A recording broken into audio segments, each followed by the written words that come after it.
Today, we're ranking the greater Seattle area's biggest crowd magnet neighborhoods and suburbs by sheer Google review volume, from Seattle proper to nearby cities. And the winner sits in a place so obvious, it's easy to underestimate, until one landmark's review count dwarfs the field. The measuring stick here is simple. Which Seattle area places are attached to the most reviewed public attractions? Using Google Places review counts from June 2026. This is not about which spot is best, and it is not about hidden gems. It is a spectacle countdown built around visible, measurable crowd pull. The spread is the fun part, because some places operate like regional magnets, while others stay closer to local secret territory. Number 5. Ruston. Ruston is a small city in Pierce County, tucked beside Tacoma, and it makes this countdown because Point Defiance Zoo and Aquarium carries 15,909 reviews, according to Google Places in June 2026. That is a huge attraction sitting in a compact place, which gives Ruston the biggest attraction to town size mismatch in the ranking. The draw is not complicated.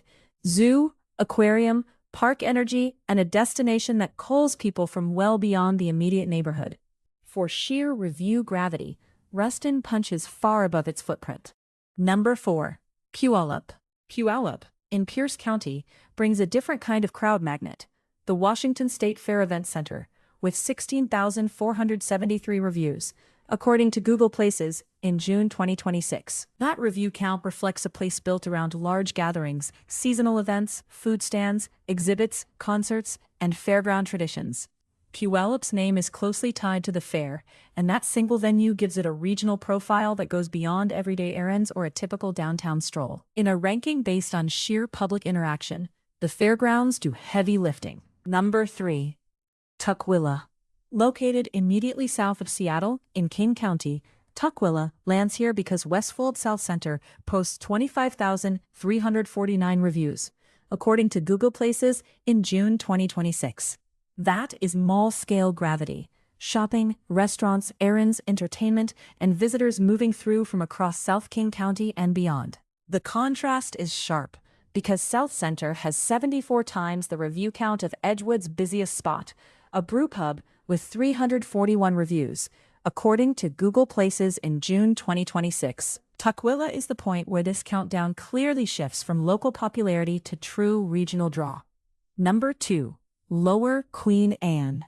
At the base of Queen Anne Hill, north and west of Seattle Center, Lower Queen Anne is tied to one of the most recognizable structures in the region, the Space Needle. The Space Needle has 57,577 reviews, according to Google Places in June 2026. And that single number explains why this neighborhood climbs so high. Around it, the Seattle Center area adds museums, performance venues, plazas, and steady visitor traffic. Lower Queen Anne is not just benefiting from a famous skyline object, it is attached to a civic campus that keeps people circulating before and after the photo stop. Number 1. Downtown Seattle. Downtown is Seattle's central business district, and even in a compact city center, Pike Place Market stands out as the region's review king. Pike Place Market has 79,004 reviews, according to Google Places in June 2026, putting it well ahead of every other crowd magnet. That number captures more than tourists watching fish fly. It reflects food stalls, small shops, market hallways, street energy, waterfront adjacent wandering, and repeat visits from people who bring out-of-town guests there first. From a 341 review brewpub in Edgewood to 79,004 reviews at the market, the Seattle area splits by a factor of more than 200, according to Google Places in June 2026. So the final order is Ruston at number 5, Puyallup at number 4, Tukwila at number 3, Lower Queen Anne at number 2, and downtown Seattle at number 1. What this countdown really shows is that review volume follows major anchors: a zoo and aquarium, a fair event center, a regional mall, an observation landmark, and a public market. The surprise is not just who wins, but how wide the gap becomes once a place crosses from neighborhood draw into regional landmark status. What did we miss?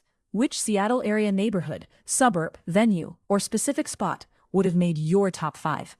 And what would you have ranked higher? If you enjoyed this kind of Seattle area deep dive, give the video a like so more local countdowns can find their way to people who care about the region. Subscribe for more neighborhood breakdowns across Seattle and the suburbs, from landmark-driven rankings to street-by-street spotlights. And tell me what topic you want next. Coffee districts, waterfront neighborhoods, nightlife clusters, park access, or a full deep dive on one place from today's countdown.